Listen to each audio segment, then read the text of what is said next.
front row with Tim May. No opening segment. No. Hey, Ryan, did y'all get what you wanted out of this game? I know you got to watch video and all that kind of stuff, but it kind of went the way everybody expected it would. Yeah, we wanted to. We talked about being more explosive. You saw us play with tempo. That was good. The issues are always going to be there. Just a matter of identifying what they are. There's no secret this was not a matchup game. And, a lot of respect for coach, and I thought their team played hard in this game.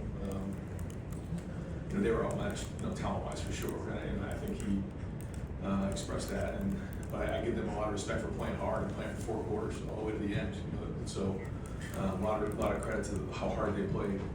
But I thought early in the game it was good to get the ball pushed down the field. I thought Julian really had some accurate throws. The ball came out on time. The spacing and timing was good. The protection was good.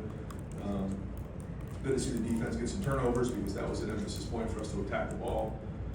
So we'll take a look at the film, and we still got a lot of work to do. We're in a race to get better, and that's it. So, but I do think coming out of it, there was a lot of good things coming off of last week. Just it was heavy, big groupings and running and huddling. This was a little bit more spread out and tempo, which it's good to know that we can do both. Spencer Holbrook. You kind of alluded to it there, Ryan, but what did you learn about him in that first half and the accuracy that he displayed? Do you think that's like a notable step forward for him in the second start? I mean, it is what it is when you watch the plays. There were some plays where I felt like we had guys, pretty open, and there's other throws that, it was pretty contested throws that I thought he put it on the money. He's one play certainly he wants to have back, but we were, as you could tell, we were pushing the envelope a little bit to see how he would respond and throw those because this is all for the first time for him, and no time for really learning on the job. We got to go. So we pushed the envelope, throwing the ball early, playing faster.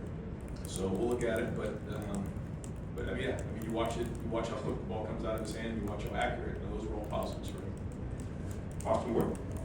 Ryan, I realize this might be too open-ended for you since you haven't seen the film yet. As you leave here tonight, is there someone that you got in the game today that didn't last week that you thought flashed just top of mind?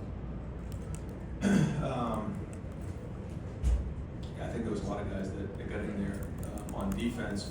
Riley Pettijohn seemed to pop for sure. That was a big play in the backfield, which was great. Aaron Scott drove on the ball. I know they overturned it. That was still a great play.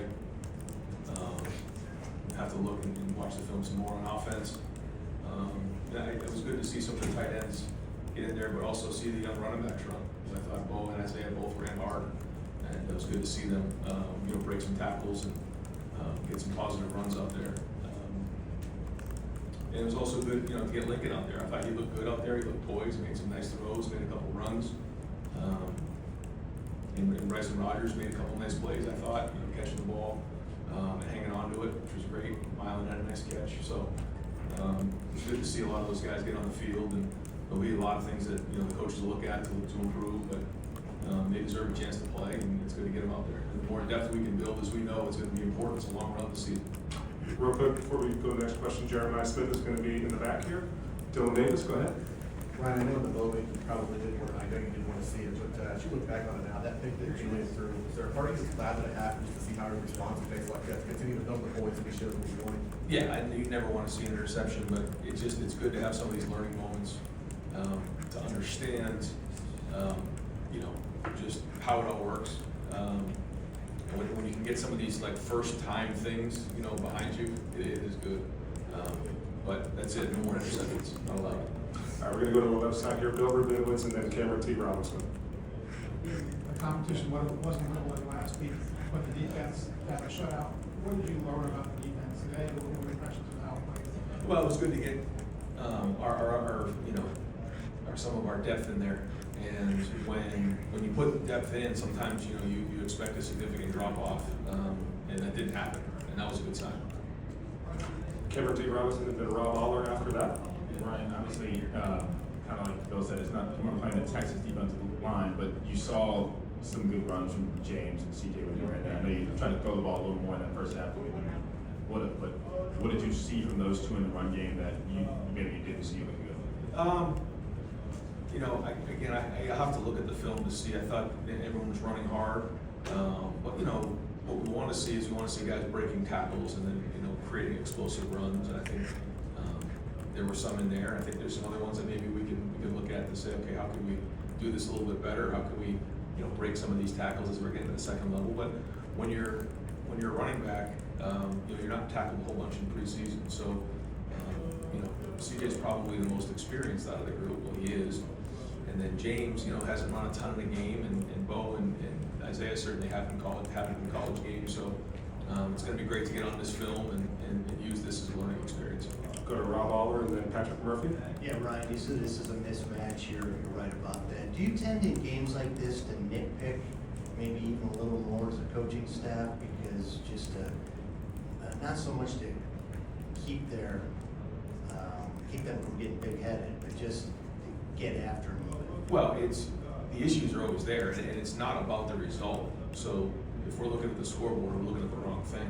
I mean, this is about, like, if we have a discipline issue, or if we have a lack of execution, or we have an assignment issue, or a ball security issue, or a lack of execution, that could, in a matchup game, it comes down to one play. And so if we're going to look at the scoreboard after a game like this, then we're setting ourselves up for failure. That's really bad. I don't think that's the way our guys are. I think they know. And so, yeah, when you're not in a matchup game, you're going to get graded very critically, because you know, when you are in matchup games, one play could cost you. Now, the good thing is we played a game like that already. So it's not like we haven't done that, where in past, you know, you get to about midway through the season, you haven't played a game like that. I think our guys understand that, especially the guys who have been around. I mean, you think about how we ended last year and how we started this year. I mean, these guys know. But all that being said, when you come out of games like this, you can't get a false sense of security, because the issues are always there. It's our job to identify them and get them fixed. Go to Patrick Murphy and then Joey Kaufman.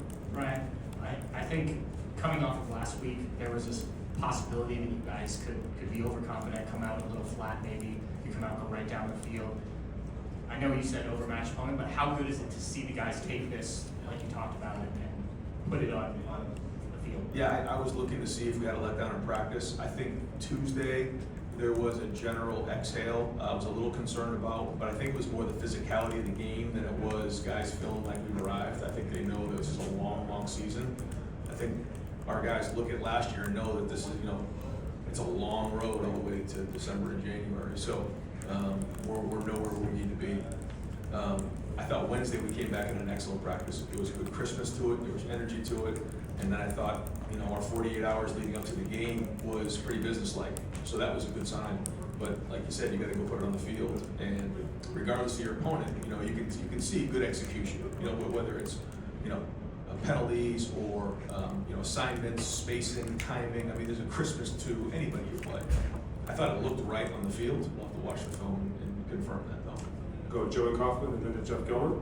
On Wednesday night, you talked a little about putting more things on Julian's plate as the season goes along. What sort of things tonight do you feel like you were able to make? Did you feel like you did that today? And Yeah. sort of was it handled maybe this week than did last week?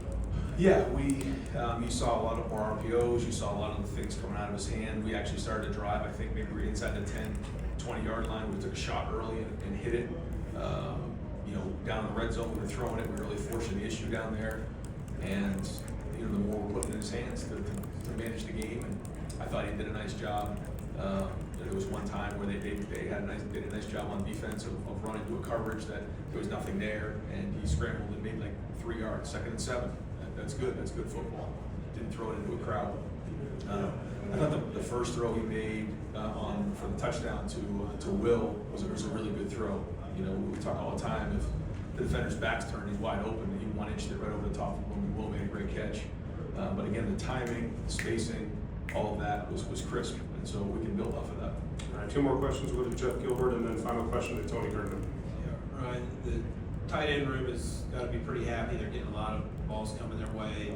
The production of them and just how that opens up everything more for you. What do you see in there, and how important do you like it? It can be a weapon for us moving forward. It gives us a lot more flexibility, not only in the run game, but also in the passing game, spreading out, play action, in multiple groupings, which, you know, we haven't done as much in the past. We've been mostly 11. We've added 12 here, but now you're seeing us do a little 13, and I think we did, you know, 21 today, and so we have probably more flexibility than we had in the past with these groupings, and you know, they're all athletic, and they all can do multiple things, so that gives us, you know, again, more flexibility. So as we start to build what this team looks like on offense, the tight ends are gonna be a big part of it, as you can see.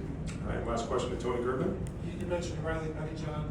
When a guy is playing just a little bit and making plays in a game like this, what can that do in terms of building the confidence or confidence in the coaches and turning them in bigger games? Yeah, you want to see how guys respond. Typically, you fall back to the level you're training. We talk about that all the time, but we've seen Riley in practice do some really good things, but you want to put him in the game to see how he responds. And when you see him make plays like that, in his first time on the field, it's a great sign for a young player. All right, Coach, thank you. Appreciate it. We'll bring up Julian.